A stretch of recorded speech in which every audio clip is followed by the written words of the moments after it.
क्या कभी ऐसी अवस्था संभव है जिसे अनुभव विहीन कहा जा सके?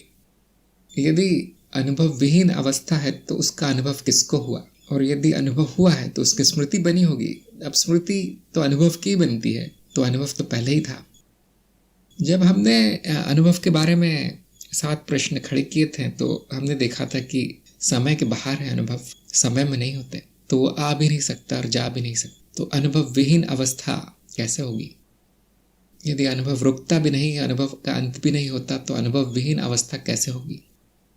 अस्तित्व अनुभव है तो अस्तित्वहीन कैसे होगा, आप भी पूछ रहे हैं, जो कि अर्थहीन प्रश्न है। अस्तित्व की परिभाषा ही है कि जो है, जो अनुभव है, शून्यता के अनुभव है। अस्तित्व पहले से ही अनुभव विहीन है, क्योंकि अनुभव तो मिथ्या है, अनुभव तो शून्य है। ऐसा कभी नहीं दिखाई देगा आपको कि अनुभव विहीनता है। तो आपने मान लिया है कि निद्रा अनुभवहीनता है, लेकिन ऐसा नहीं है। निद्रा की परिभाषा है चित्त की अवस्था, और चित्त की अवस्था अर्थात वहां पर एक अनुभव होगा।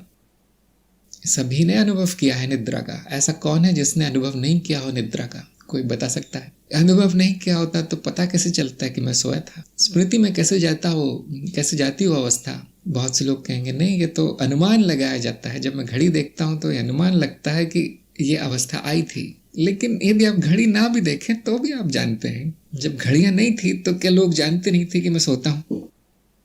बहुत से लोग कहेंगे नहीं, सुबह दिखाई देती है, रात को मैं सोया था, अब सुबह हो गई, ऐसा दिखाई पड़ता है, इससे अनुमान लगता है कि मैं सोया था। आप एक अंधेरे कमरे में सो जाइए जहाँ न सुबह होती है, न शाम होती है, न कोई प्रकाश है, फिर भी पता चलेगा आपको कि नींद आई थी और चली गई। बड़ा विचित्र सा अनुभव होगा, लेकिन होगा। निद्रा के बारे में मैंने बहुत कम कहा है बोधि वार्ता में, क्योंकि मैं जानता था यहाँ तक पहुँचना ज़रा सा कठिन है, इसलिए सूक्ष्म अवस्था तक ही रह गया मैं। मुझे लगता है एक भाग बनाना चाहिए निद्रा के बारे में, जो मैंने अंग्रेजी श्रृंखला में बनाया है। और मैंने वहाँ पर एक बड़ी विचित्र बात कही है कि अभी भी आपकी स्थिति निद्रा की है। संपूर्ण अस्तित्व की स्थिति निद्रा की है। इस चित्त की स्थिति निद्रा की है अभी भी। इस समय भी ध्यान रखें, विष्णु को सोया हुआ दिखाया जाता है शेषनाग पे। क्यों? किसी ने जानने का प्रयास किया है? केवल पूजा ही करते रह गए, केवल अगरबत्ती जलाते रह गए, या वो मूर्ति की तरफ देखने का प्रयास किया है? जो विश्व का पालक है, जो रखवाला है, वो नींद में है। किस तरह की नींद में है? जो विश्व चित्त है वो उसको सोया हुआ दिखाया गया है। क्यों?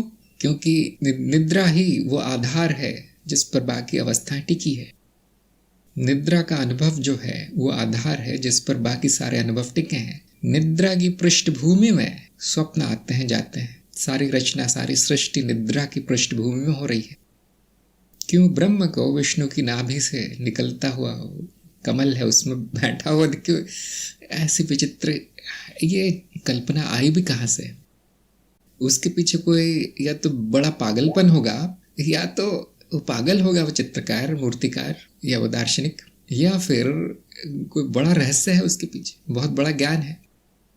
जब आप इस तरह से खोदेंगे ज्ञान को, प्राचीन ज्ञान को, आप पाएंगे कि उनको सब पता था। जो ये तथाकथित आधुनिक मनुष्य है, जिसको घमंड है कि मैं आधुनिक हूँ, मैं सभ्य हूँ, वो सब गधे हैं, उनको कुछ नहीं पता। प्राचीन काल में ये ज्ञान बड़ा आम बात थी, सभी को ये ज्ञान था। निद्रा परम अवस्था है, सुषुप्ति से बड़ी अवस्था कोई नहीं है। इसलिए जो समाधि है, जिसको निर्विकल्प समाधि भी कहा गया, उसको सबसे बड़ी समाधि कहा जाता था। हाँ, आपकी स्थिति तो समाधि में है अभी, लेकिन बहुत से ज्ञानी ये कह गए कि इसको भी हटाओ, ये क्या, ये सपना है? ये तो सही समाधि तो वो है जो जिसमें विकल्प ना हो, जिसमें कुछ दिखे भी ना, जिसका अर्थ नींद।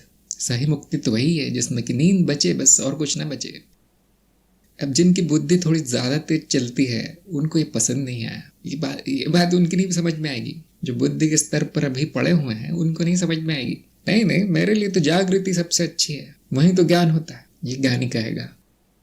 आपके लिए जागृति सबसे अच्छी है क्योंकि इसी अवस्था में ज्ञान होता है। पतंजलि ने भी कहा है कि जो प्रमाण है वो जागृति में ही मिलेगा और कहीं नहीं। ज्ञान मार्ग बहुत गहरा है। देखिए, जैसे ही पता चलता है कि जागृति स्वप्न है, आपके प्रमाण भी बह जाते हैं उस स्वप्न में। अब तो खड़े रहने की भी जगह नहीं है, अब तो ज्ञान भी लुप्त हो गया, अब तो अंधेरा ही है सब जगह। ये अंधेरा ही तो मेरी नींद है। इस अंधेरे की कालीक से भी काला तो मैं हूँ। जो प्रकाश है वो स्वयं काला है। क्यों सभी देवी देवताओं को काला रंग क्यों दे दिया गया है? चाहे वो शिव हो, चाहे विष्णु हो, चाहे राम हो, चाहे कृष्ण हो। कृष्ण का अर्थ ही काला होता है, श्याम का अर्थ ही काला होता है। ये प्राचीन इन असभ्य पागलों ने ऐसे नाम क्यों दे दिए? ये आधुनिक व्यक्ति की समझ में नहीं आएगा कभी।